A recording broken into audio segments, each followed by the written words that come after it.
This was a marketing ploy. Plain and simple.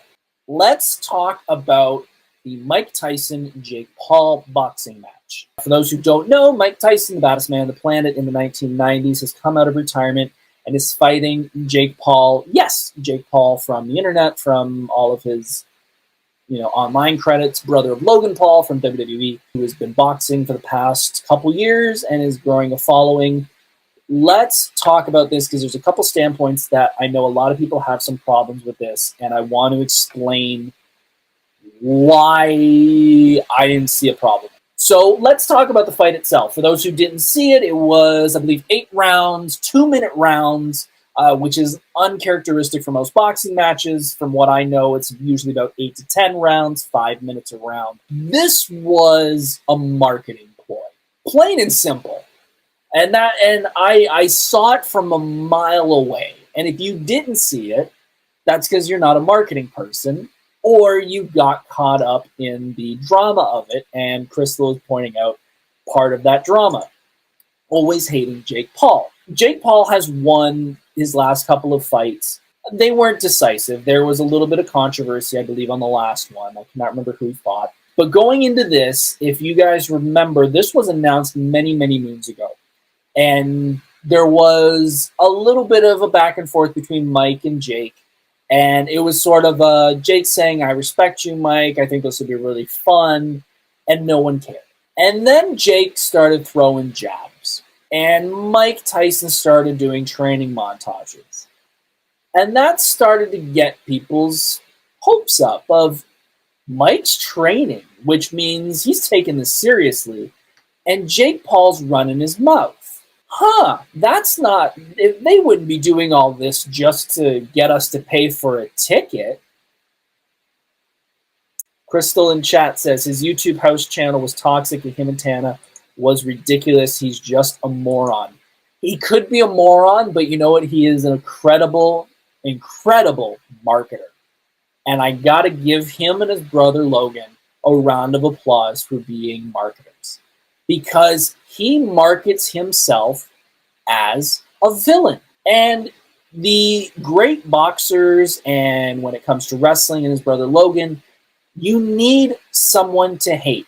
And Jake has made billions now off of wanting people to see him get his head punched in. I want to inform everybody who didn't think that this was a marketing ploy and didn't think that thought this was a real fight. Mike Tyson has been a lifelong wrestling fan, has participated in wrestling, and is in the WWE Hall of Fame. Mike Tyson gets it. Mike Tyson understands that if he goes in there, dances around with Jake, gets hit a couple times, hits Jake a couple times, they're going to walk out with $1 billion. And in fact, I believe Jake left with $40 billion. Or $40 million, sorry. He just for that fight, he ended up with $40 million. Like, that's a lot to do what he did. And if anyone thought it was real, if Mike punches Jake in the face, Jake's career's over and no one cares about boxing anymore. The general public doesn't care about boxing anymore. If Mike gets his head kicked in, Jake beats an old retired guy. So it's a lose-lose for either winning. That's why they went to a 10-round decision. Now, did the boxing community, did the boxing regulation know it was going to go that way? Probably not. But did Jake and Mike go, hey, if we play into this, we both get to jump around for a little bit and make millions of dollars? It's wrestling, folks. That's exactly what they did. And I got to give them a round of applause because as a business, if you take all the emotion out of it, and especially like what Crystal said, his YouTube channel being toxic and all that, take all the emotion out of it because if you put your emotion into it, you stop thinking properly.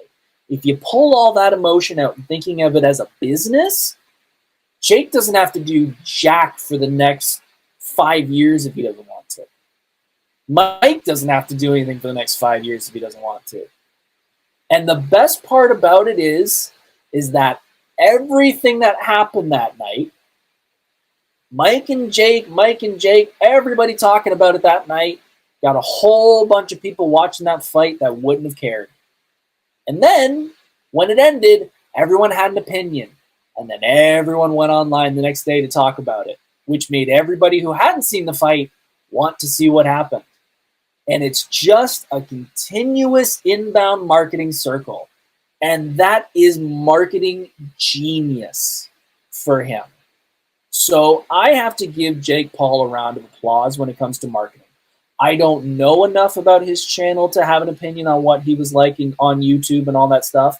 I know about Logan in Japan. I know that. I don't know a lot of it, but I've seen clips and I know why people don't like him for that.